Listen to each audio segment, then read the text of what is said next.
here we have a machine learning model code. In machine learning, you can write a code easily and effectively using the following model code. It is also useful for algorithm comparisons and ensembling. You may download it. Once you untitle it, you'll see 3 files in Python.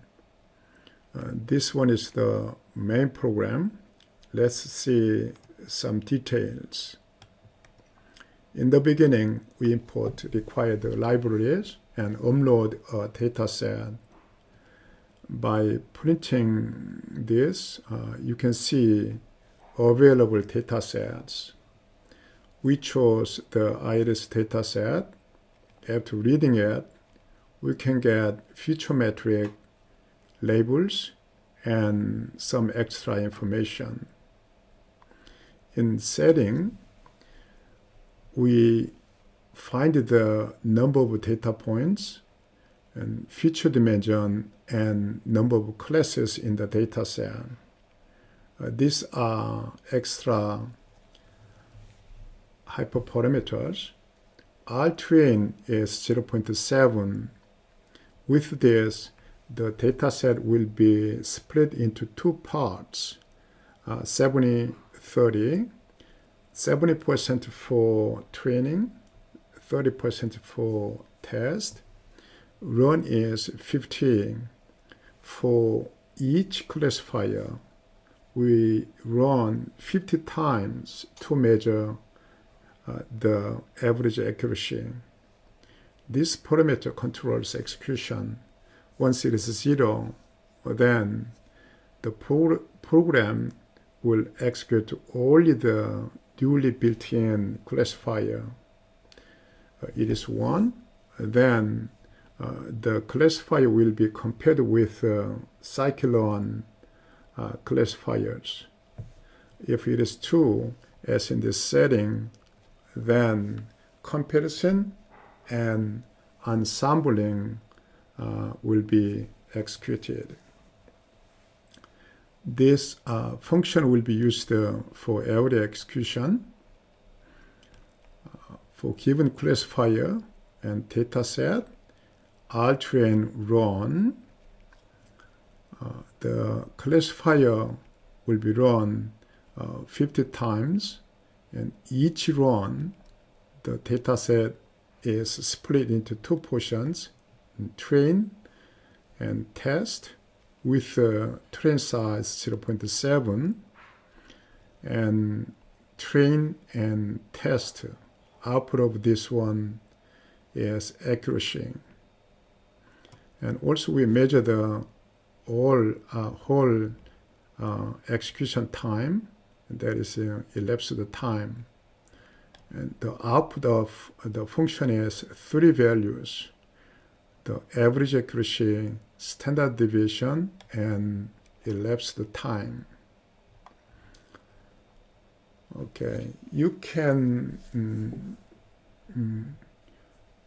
formulate your own classifier and assume it is saved in myclf.py. Then you can import, and again assume, and my classifier name is myclf, and once imported, then now it is available. Then with my classifier, and that multi-run is executed, and we can get average accuracy, standard deviation, and elapsed time. You can print out. Now, this parameter is larger than or equal to 1, then Scikit-Learn classifiers will be open and read and executed. We'll see some details later.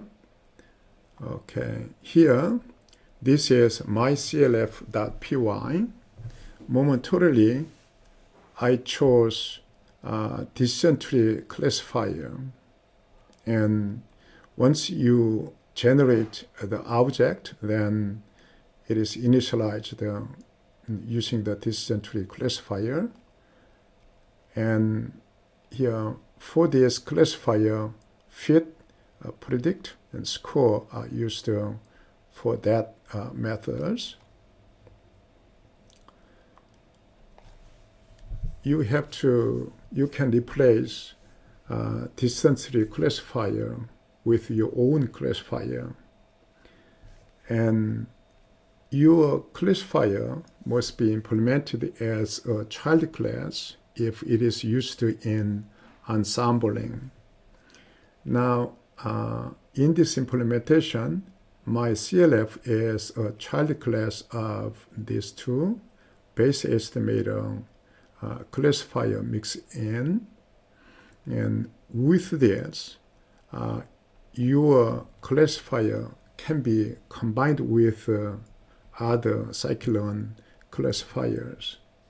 And also, you have to define and fit, predict, score, all three of them in your classifier, so that every classifier in ensembling has same structure. Without that, ensembling is not easy. So you have to implement first as a child class, and these three methods must be included. Okay. Now let's go to Scikit-Learn classifiers.py. The required are X and Y, and multi-run already we defined in the first part. And for these four, once it is not defined, then we'll try to use the default value. But if it is given, then given values will be used.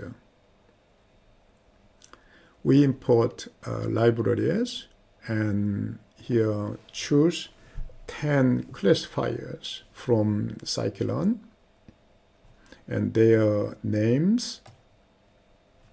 This is my choice, and you can choose arbitrary classifiers. Now names.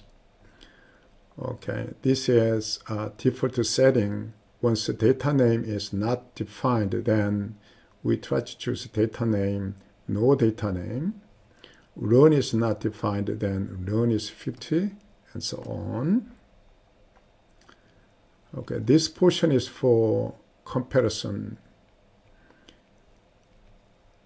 Now, from names classifiers, for each classifier, we'll execute the multi-run to get average accuracy and standard deviation and elapsed time. And after that, the average accuracy is saved into this array, and to measure the average accuracy across the classifiers.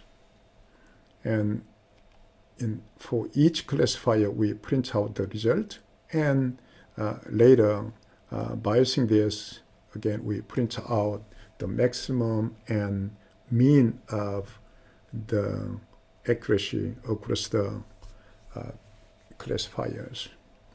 That is comparison part.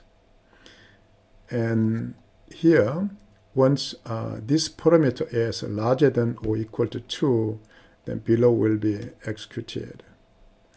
Now, name is trimmed, and here we try to pop out classifiers, and after execution, you see, okay, let's see the result. So that'll be printed out. From here, the accuracy is very poor for this one, that one, that one, and this one, and this one. So we try to eliminate from the list, and these 5 of them, by using pop method. Okay, from names and from classifiers, we try to pop out these 5, and you can print out popped classifiers. And for remained classifiers, now we are trying to form the classifiers for ensemble classification. And these classifiers must be a list, but each one should be a tuple, a string, so the name and classifier. So we try to collect this tuple for each classifier, and overall this is a list. If you want to add your classifier in ensembling, then you may add your classifier with this string, and this is classifier. Then with the chosen classifiers, now you can generate ensembling classifier, and by using voting classifier method. That one is built in. Okay, let's go back over there. Okay, that one. It is built in Scikit-Learn ensemble. By using the method, you can generate ensembling classifier. And once it is generated, then now by using multi-run, you can get it quite easily, average accuracy, standard deviation, and elapsed time. Now we try to print out the classifiers in ensemble classifiers, and only now list 0 means the first one, names are printed out, and the result will be printed along with that. Let's see the output. This portion is from the first part of the main program, and there are 150 data points, and feature dimension is 4, and there are 3 classes, and that is coming from the my classifier, and we chose that one. And for decision tree classifier, you see average accuracy is 94.53. It's almost the worst one. In fact, this one is worse than that one, but it's almost the worst one. And also, standard deviation is large. Usually, the list we run multiple times classifier is here. Once the standard deviation is large, that means that it's not consistent for different, the splitting of the data set, the accuracy fluctuated much. That means it is not so much accurate. So that usually the poor classifier has large standard deviation. Okay, this comparison part, for each of these 10 classifiers, we have average accuracy and standard deviation. And this one is now across the classifiers, and there's average accuracy, and this is maximum accuracy. The best one is multi-layer perceptron classifier. So here that is this one. Okay.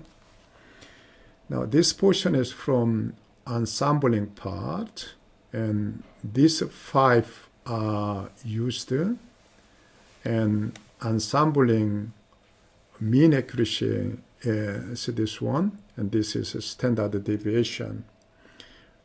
This accuracy is worse than the best, however, better than averaging. So simple ensembling may not increase your the accuracy of classification, so that when one or two of classifiers are much better than the others for your data set, then you may stack the best or best ones and their siblings of other options. And along with this, the choices, classifiers, you can build an ensembling classifier. Let's see current options for this classifier. For multi-layer perception classifier, we chose one hidden layer with 100 neurons. You can change this one. For example, 30,30. Then you chose 3 hidden layers, and for each one there are 30 neurons. You can make a different the neural networks by setting that one. And also you can choose different activation. Currently it's a logistic, but you can choose rectifier or soft plus or hyperbolic tangent function. And alpha is the coefficients of regularization. You can choose some different alpha. You can choose 1 or 0.1 or 0.01. So by using various alpha, you can get some different classifier. By choosing odd options, you can get siblings of this classifier. If you combine them to get an ensembling classifier, then you may get better accuracy. Just a simple stacking of the classifiers may not improve your accuracy. Okay, that's the end of the section. Thank you.